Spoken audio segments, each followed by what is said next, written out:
BBA second year business math বইয়ের chapter progression থেকে আজকে 1 নম্বর ক্লাস। যেহেতু প্রথম ক্লাস, আমি ক্লাসের শুরুতে সম্পূর্ণ অধ্যায়ের বেসিক বিষয় এবং অঙ্কের সমাধানের জন্য যে সূত্রাবলী জানা প্রয়োজন, আমি এগুলো তোমাদের ব্যাখ্যা করে বোঝাবো। তারপর ধারাবাহিক ক্লাসের মধ্যে যে অঙ্কগুলোর সমাধান বোঝানো হবে, যে অঙ্কই তোমাদের পরীক্ষায় থাকুক না কেন, ইনশাআল্লাহ তোমরা ওই অঙ্কের সমাধান পারবে। তাহলে আমি আলোচনা শুরু করছি। নতুন হয়ে থাকলে আমার ইউটিউব চ্যানেল এবং আমার ফেসবুক পেজ সাবস্ক্রাইব ফলো করে রাখবেন। বেসিকটা আলোচনা করার পরে আমি আজকের ক্লাসে 2টা অঙ্কের সমাধান বোঝাবো।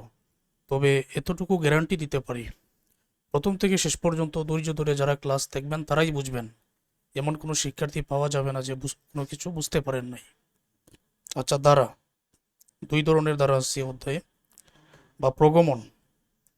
চ্যাপ্টারের নাম হচ্ছে প্রোগ্রেশন, বাংলা অর্থ হচ্ছে প্রগমন, সমান্তর প্রগমন অথবা গুণোত্তর প্রগমন। তো এগুলো চেনার উপায়টা কি আসলে, ওইটা এখন আমি তোমাদের ব্যাখ্যা করে বোঝাচ্ছি। শুরুতে সমান্তর প্রগমন, এখানে একটা দ্বারা বা প্রগমন আমি লিখেছি 3, 6, 9, 12। আচ্ছা, 3 থেকে 6 এখানে ব্যবধান কত বলেন তো? ব্যবধান হচ্ছে এখানে 3 থেকে 6 ব্যবধান হচ্ছে 3। আবার 6 থেকে 9 ব্যবধান কত? 3। 9 থেকে 12 ব্যবধান কত? 3। এখন 6 থেকে 3 মাইনাস করে ব্যবধান 3, 9 থেকে 6 মাইনাস করে ব্যবধান 3, 12 থেকে 9 মাইনাস করে ব্যবধান 3। তো প্রতি ক্ষেত্রে কোনো পদ থেকে, যেমন এখানে 3 নম্বর পদ হলো 9, প্রতি ক্ষেত্রে কোনো পদ থেকে আগের পদ 6 মাইনাস করলে যদি ব্যবধান সমান হয়, যেমন আবার 12 থেকে 9 মাইনাস করলে কত হবে? 12 থেকে 9 মাইনাস করলে ব্যবধান 3 হবে। যদি বিগ করলে, কোনো পদ থেকে আগের পদ বিগ করলে ব্যবধান সমান হয়, তখন এটা হচ্ছে সমান্তর প্রগমন। এটা হলো চেনার উপায়। আচ্ছা, পরবর্তী কাজ কি? এই যে প্রথম পদ, এটাকে এ দ্বারা প্রকাশ করা হয়। আচ্ছা, এই দ্বারার মধ্যে প্রথম পদ কত আছে? 3। তাহলে এর মান কত? এর মান হলো 3। প্রথম পদ 3 আছে, এর মান 3। সাধারণ অন্তর ডি এর সূত্র, সাধারণ অন্তর ডি এর সূত্রটা হচ্ছে দ্বিতীয় পদ বিয়োগ প্রথম পদ। আচ্ছা, দ্বিতীয় পদ কত আছে এখানে? 6, প্রথম পদ 3। তাহলে 6 থেকে 3 মাইনাস করলে উত্তর 3 পাওয়া যাবে। এটা হলো সাধারণ অন্তর অথবা ডি এর মান। অন্তর মানে হচ্ছে পার্থক্য, অন্তর মানে কি? পার্থক্য। সাধারণ অন্তর ডি ইকুয়াল টু, আমরা এখানে লিখে নিতে পারি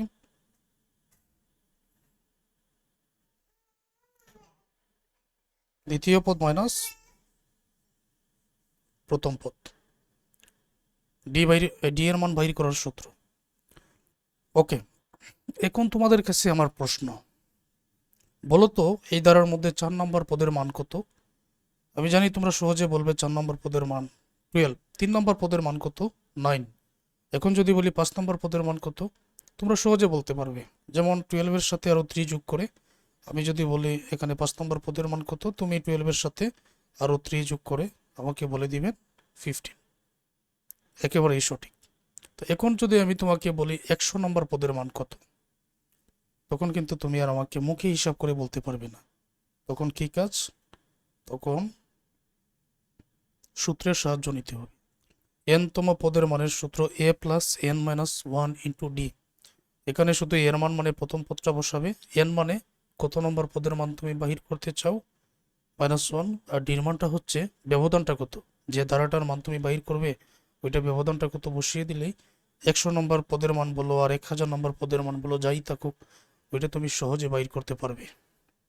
আচ্ছা, এই মুহূর্তে যদি আমি তোমাকে প্রশ্ন করি, এখানে 4টা পদ আছে, 4টা পদের সমষ্টি কত? তখন 3 এবং 6 যোগ করলে 9, 9 এর সাথে আরো 9 যোগ করলে 18, 18 এর সাথে 12 যোগ করলে 30, তাই না? অর্থাৎ 4 নম্বর পদের সমষ্টি 30। কিন্তু যদি বলি আমি 5 নম্বর পদের সমষ্টি কত, তুমি 30 এর সাথে পরের যে পদ 15 যোগ করলে 45, তুমি সহজে বলে দিবে। আমি যদি বলি 100 নম্বর, 500 নম্বর, 400 নম্বর পদের সমষ্টি কত বলো, তখন আর পারবে না, তখন তুমি এই সূত্রটা ব্যবহার করবে। n/2 মানে যত নম্বর পদের সমষ্টি বাইর করতে চাও এটা হচ্ছে n এর মান। n তম পদের সমষ্টির সূত্র n/2 into 2a plus n minus 1 into D. n/2 into 2a plus n minus 1 into D, এই সূত্রটা। তাহলে আমার এই বেসিক বোঝানোটা একেবারে ক্লিয়ার না? ওকে, এখন গুণোত্তর প্রগমনে আমি যাচ্ছি, এটা বোঝার চেষ্টা করব। এখানে একটা দ্বারা আছে 3 9 27 81। আচ্ছা, 9 থেকে 3 বিয়োগ করলে 6, 27 থেকে 9 বিয়োগ করলে 18। পার্থক্য কিন্তু সমান হচ্ছে না, তাহলে মিলটা কোথায় খুঁজতে হবে? প্রথম পদ 3, দ্বিতীয় পদ 9, তৃতীয় পদ 27, চতুর্থ পদ 81। যদি 9কে 3 দ্বারা ভাগ করি, মানে দ্বিতীয় পদকে প্রথম পদ দ্বারা ভাগ করি, তাহলে উত্তরে 3 পাবো। 27কে 9 দ্বারা ভাগ করলে উত্তরে 3 পাবো। 81কে 27 দ্বারা ভাগ করলে উত্তরে 3 পাবো। তার মানে প্রতি ক্ষেত্রে ভাগ করে যেটা মিলে ওইটা হচ্ছে গুণোত্তর প্রগমন। মানে ওই পদকে আগের পদ দ্বারা ভাগ করে প্রত্যেকটা পদে যদি মিলে যায়, সমান উত্তর হয়, তখন এটা গুণোত্তর প্রগমন। আর যদি বিয়োগ করে মিলে যায়, এটা হচ্ছে সমান্তর প্রগমন, তাই না? এখন প্রথম পদকে এ দ্বারা প্রকাশ করা হয়, সাধারণ অনুপাত আর এর সূত্রটা এখানে আমি লিখে নিচ্ছি। এখন তো আমরা ভাগ করলাম, দ্বিতীয়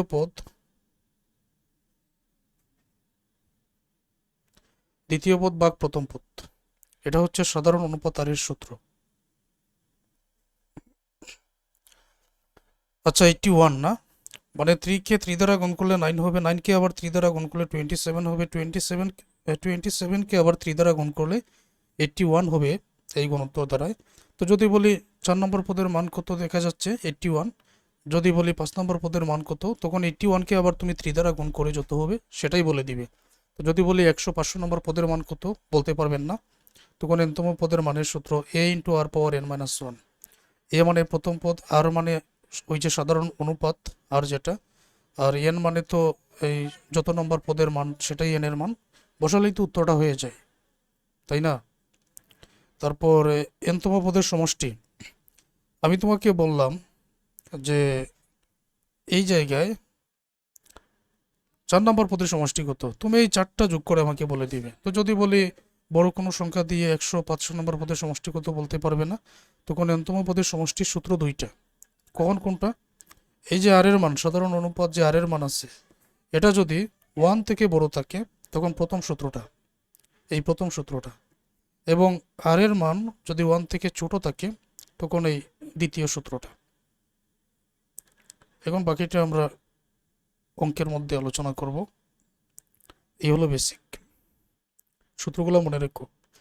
এখন আমি 2টা অঙ্কের সমাধান তোমাদেরকে বোঝাতে চাই।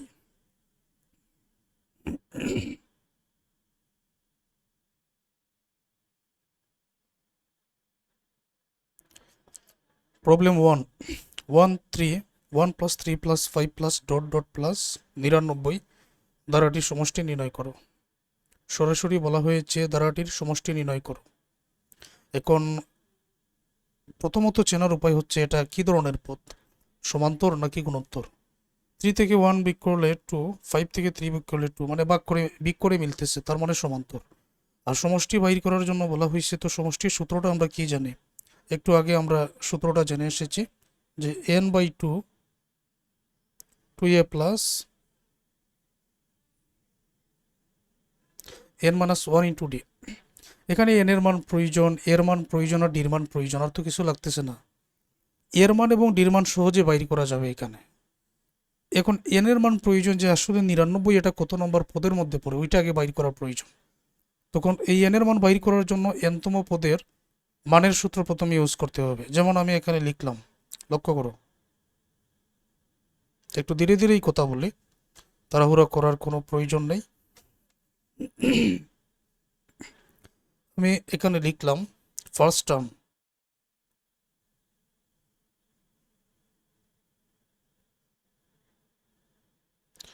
প্রথম পদ কত আছে এখানে, প্রথম পদ তো 1 আছে। আবার প্রথম পদ এটা a ইকুয়াল টু, ওইটা লিখতে হবে। প্রথম পদ a ইকুয়াল টু 1। ক্লাসটা তোমরা একেবারে ফুল স্ক্রিন করো, মোবাইল ফোনের রুটেট অন করো, আর ফুল কোয়ালিটিতে ক্লাসটা দেখো। তারপর সাধারণ অন্তরের ইংরেজি নাম হচ্ছে কমন ডিফারেন্স।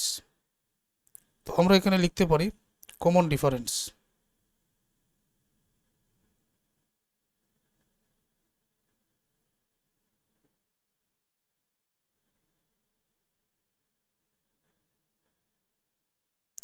এটাকে ডি দ্বারা প্রকাশ করা হয়। কত হবে? 3 থেকে 1 বিয়োগ 2। এটার ব্যবধান হচ্ছে ডি এর মান হলো 2। এখন বাইর করতে হবে 99 কত নম্বর পদ। তো আমরা জানি এনতম পদের সূত্র। এনতম পদের সূত্র কি? A plus n minus 1 into d. তুমি আমাকে যত নম্বর পদের মান বলো না কেন, যেহেতু প্রথম পদ এর মান সাধারণ অন্তর ডির মান দেওয়া, আমি তত নম্বর পদের মান বাইর করতে পারবো এই সূত্রটা ব্যবহার করে। যেহেতু প্রথম পদের মান ডির মান দেওয়া আছে এবং এটার যে মান 99টা দেওয়া আছে, তো আমরা যদি এখন লিখি, যেমন এখন আমরা লিখলাম লেট লেট nth টার্ম, মানে এনতম পদের মান 99 ধরে নিলাম, ঠিক আছে। ওর এন এর সূত্র, এনতম পদের সূত্র, এই সূত্রটা বসালাম।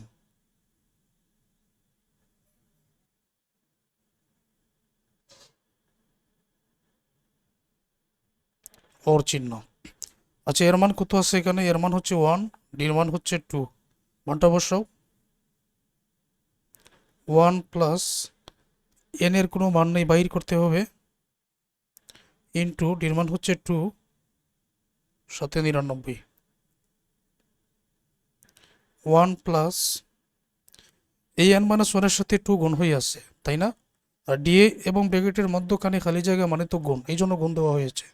2 দ্বারা যদি আমরা এন কে গুণ করি, 2n মাইনাস 2 দ্বারা 1 কে গুণ করলে 2, মানে এই 2 দ্বারা উভয়টাকে গুণ করা হয়েছে 99। প্লাসের 2nটা এখানে রেখে দিলাম। এখানে দেখো প্লাসের 1 মাইনাসের 2, তাহলে মাইনাসের কত বেশি? এখানে মাইনাসের 1 বেশি না? তো আমরা এখানে রেখে দিলাম মাইনাসের 1। চাইলে এখানে আমরা ছোট করতে পারতাম, তোমরা অনার্সে পড়তেছো, ছোট করতে পারো। এখন সহজে বোঝানোর জন্য আসলে আমি লিখে দিতেছি। এখন আমরা 2n জায়গা মতো রেখে মাইনাসের যে 1 আছে ওইটা প্লাসের 1 করে দিকে নিয়ে আসলাম।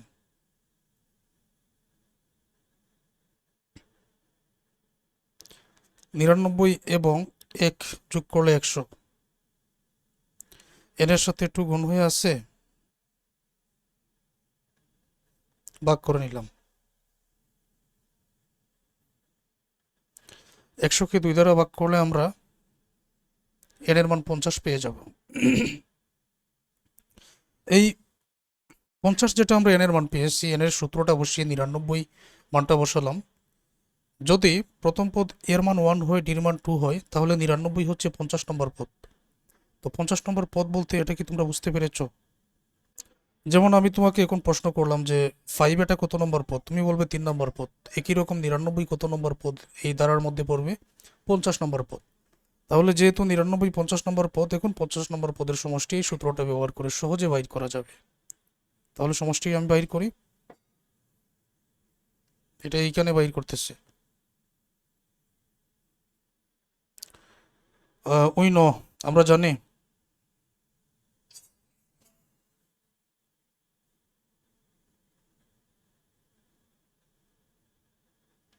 আমরা জানি সাম of N term,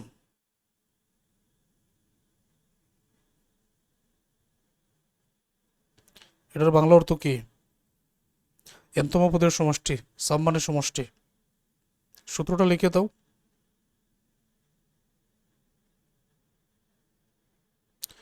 n/2 into 2a plus n minus 1 into D.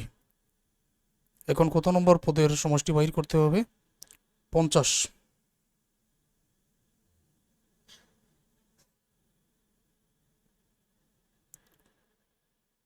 50তম পদের সমষ্টি, এটা সাম অফ লিখে দিব, বা না লিখলেও চলবে। আমরা এটা বাইর করতেছি এন এর মানটা শুধু 50 দিলেই হবে, নিচে 2, এর মানটা 1 ছিল না, প্লাস এন এর মান 50 মাইনাস 1, খালি জায়গা মানে গুণ, ডি এর মানটা ছিল 2। এখন আমরা 50কে 2 দ্বারা ভাগ করব, 25। আরও অঙ্কের সমাধান বোঝানো হবে, তবে মনে রাখবেন একটা কথা, এখানে ভাগ করে যদি দশমিকে চলে যায় তখন ভাগ করার প্রয়োজন নেই, এটা শেষ পর্যন্ত যেরকম আছে ওইরকম রাখবেন। আর ভাগ করে যদি পূর্ণ সংখ্যায় চলে আসে তবেই ভাগ করে উত্তরটা লিখবেন। তারপর এখানে 2 একে 2 হবে না, এই জায়গায় হয়ে যাবে 2 একে 2 প্লাস 50 থেকে 1 মাইনাস করলে তো 49, 49কে একেবারে 2 দ্বারা গুণ করে 98 হয়ে যাবে, 25 খালি জায়গা মানে গুণ, 2 আর 98 তো 100, 25 এবং 100 গুণ করলে 2500, দ্যাটস আনসার। আশা করবো এটা ক্লিয়ারলি বুঝতে পেরেছ। আচ্ছা, আরেকটা অঙ্কের সমাধান বোঝাতে চাই। প্রবলেম 2, 200 থেকে 400 এর মধ্যবর্তী সকল স্বাভাবিক সংখ্যা যা 7 দ্বারা বিভাজ্য এদের সমষ্টি নির্ণয় করো। 200 থেকে 400 এর মধ্যবর্তী সকল স্বাভাবিক সংখ্যা যা 7 দ্বারা বিভাজ্য, 7 দ্বারা বিভাজ্য মানে 7 দ্বারা ভাগ যাবে, এদের সমষ্টি নির্ণয় করো। সমষ্টি নির্ণয় করার জন্য বলা হয়েছে। ওকে, এখন 200 থেকে 400 এর ভিতরে 7 দ্বারা বিভাজ্য এরকম দ্বারাটা তো আগে নির্ণয় করতে হবে। সুতরাং আমরা প্রথমে দ্বারাটাই লিখব। যেমন 200 থেকে 400 এর মধ্যে 200কে যদি আমি ভাগ করি 7 দ্বারা, তো এটা দশমিকে চলে যাবে। তারপর 201কে যদি আমি ভাগ করি, এটাও দশমিকে চলে যাবে। 202কে ভাগ করলে 7 দ্বারা দশমিকে চলে যাবে। আবার আমি ক্যালকুলেটর নিয়ে যদি 203কে ভাগ করি, তখন একটা পূর্ণ সংখ্যা বের হবে।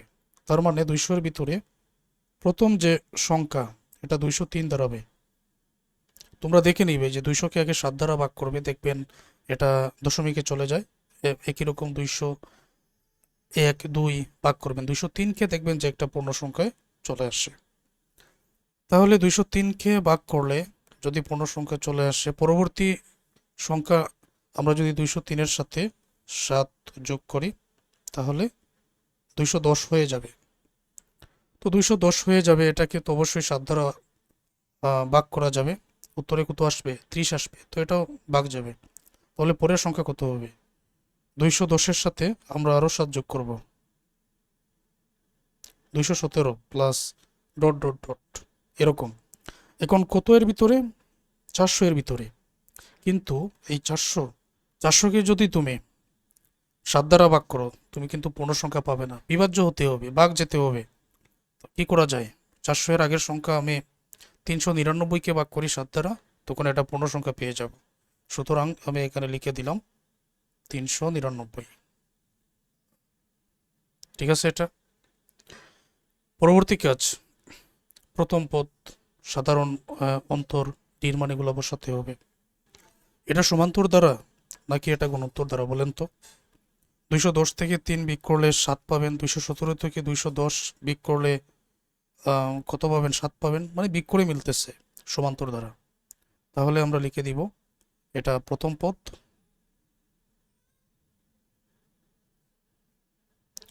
এর মান হবে 203।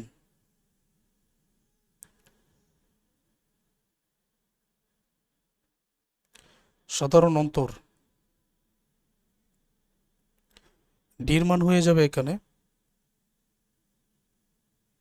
210 থেকে 203 মাইনাস করলে এখানে হয়ে যাবে 7। এমনিতেও 7 লিখতে পারো, সহজে যাতে বুঝতে পারো তাই সবগুলো লিখে দিচ্ছি। এখন 200 থেকে 400-এর মধ্যবর্তী সকল স্বাভাবিক সংখ্যা যা 7 দ্বারা বিভাজ্য এদের সমষ্টি। শেষের যে সংখ্যাটা এখানে 399, শুরুতেই জানতে হবে 399 এটা কত নম্বর পদের মধ্যে পড়ে। তাহলে প্রথম যে সূত্রটা আমরা এখানে লিখব,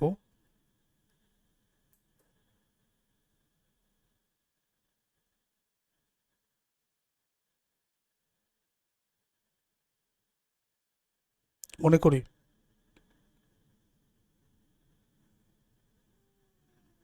এনতম পদের যে সূত্রটা ছিল ওইটা এখানে বসাবো, আর শেষের যে সংখ্যা 399 এখানে বসাবো। এখন সূত্রটা এখানে বসাবো। সূত্রটা কি? a plus n minus 1 into D equal to 399। এর মান হচ্ছে 203।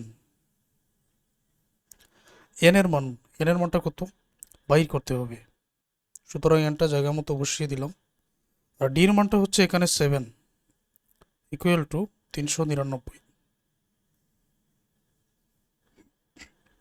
তারপরে 203 এই 7 দ্বারা আগের মতো গুণ করো। 7 দ্বারা n কে গুণ করলে 7n, 7 দ্বারা মাইনাস 1 কে গুণ করলে মাইনাসের 7।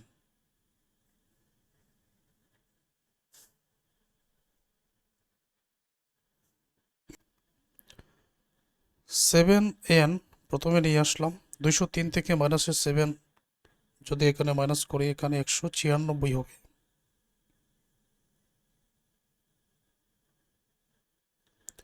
তারপর 7n 399 থেকে প্লাসের 196 মাইনাসের করে নিয়ে আসলাম।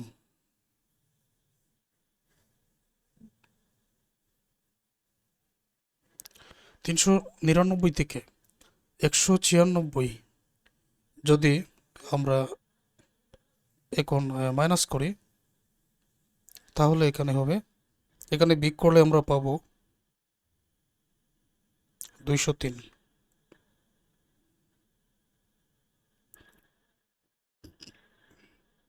7 গুণ হয়ে আসছে না? আমরা জানি গুণ হয়ে থাকলে ভাগ হয়ে যাবে, ভাগ হয়ে থাকলে গুণ হয়ে যাবে, সমানের একদিক থেকে আরেক দিকে, যোগ হয়ে থাকলে বিয়োগ হয়ে, বিয়োগ হয়ে থাকলে যোগ হয়ে যাবে। দেন আমরা এখানে এন এর মান পেয়ে যাব 29 পাবো এন এর মান। তার মানে এটা 29তম পদ হবে 399, তাই না? এখন সমষ্টির যে সূত্রটা, 29তম পদের সমষ্টির সূত্রটা বাইর করতে হবে। তো আমরা এখানে লিখতে পারি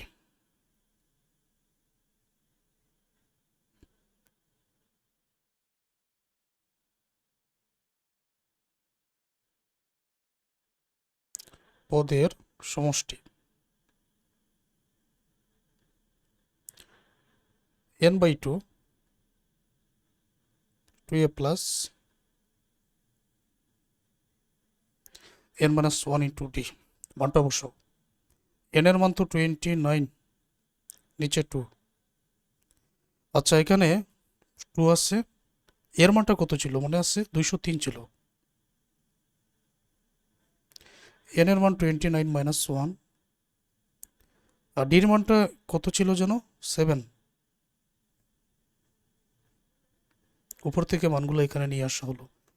29কে যদি এখন আমরা 2 দ্বারা ভাগ করি এটা কিন্তু দশমিকে চলে যাবে। যদি দশমিকে চলে যায় তখন আমরা এটা ভাগ করার কোনো প্রয়োজন নেই। এই কথাটা তো একটু আগেই আমি বলেছি। 2 তারপরে 2 এবং 203 এখানে যোগ করলে দ্বিতীয় বন্ধনী দেওয়ার আর প্রয়োজন নেই, এখানে হয়ে যাবে 406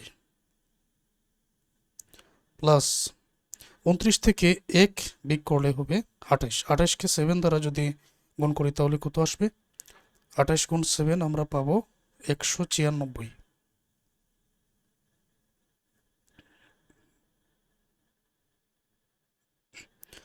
406 196, এটা খালি জায়গা মানে তো গুণ, যোগ করলে কত হবে?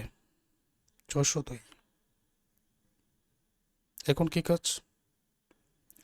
এখন কাজ হচ্ছে আমরা চাইলে এই দুইটা কিন্তু নিচের সংখ্যা, 602 উপরের সংখ্যা, 2 দ্বারা 602কে যদি আমরা ভাগ করি তাহলে কত পাবো? এখানে 301 পেয়ে যাব। তাই না? তবে এটা কাটার কোনো নিয়ম নেই, কাটবেন না, বোঝানোর জন্য আমি দেখালাম। তো এখানে 29, 602কে যদি 2 দ্বারা ভাগ করি কত হবে? 301।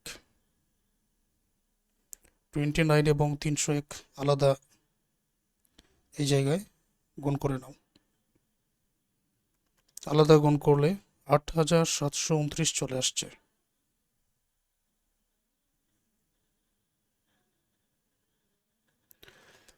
That's answer. আশা করব এই ক্লাসটা তোমরা বুঝতে পেরেছো। আর এটা যদি বুঝতে পারো, পরবর্তী যে অঙ্কের সমাধান বোঝানো হবে ধারাবাহিক ক্লাসে, এটা তোমরা খুব সহজে বুঝতে পারবে। তো ধন্যবাদ সবাইকে আমার এই ক্লাসটা দেখার জন্য।